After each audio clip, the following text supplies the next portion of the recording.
Hi everyone, we're going to make creamy lemon ice cream, so let's get started.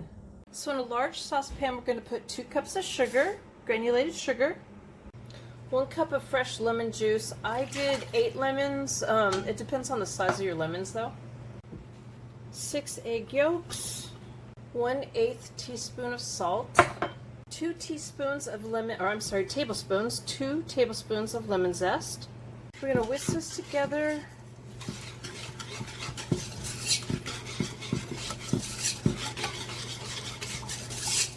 Alright, so it's all combined now. I've heated up my stove to medium heat and I'm going to cook this for 1 minute and just kind of stir it around a little bit as it cooks. I'm going to stir in 2 cups of heavy whipping cream,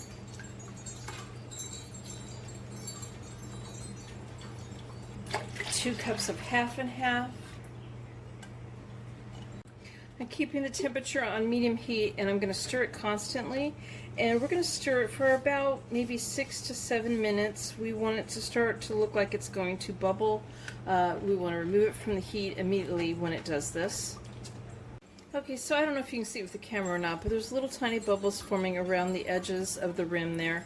Also, if you put a spoon in there, it's sticking to the back of the spoon. So I know that it's ready to remove from the heat now. I'm going to add 1 teaspoon of vanilla extract, 1 tablespoon of lemon extract.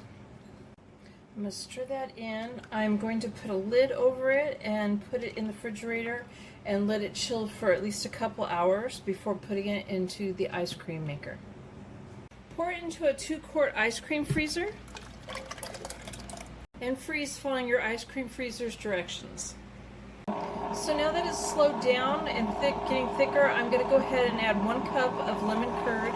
And I just got store-bought lemon curd. You could make it yourself if you wanted to, but this is so much easier. I'm going to go ahead and let that stir in for about a minute or 2, and then I'm going to put it in the freezer overnight until it's nice and cold and more solid. So there's the creamy lemon ice cream. Thank you guys for watching.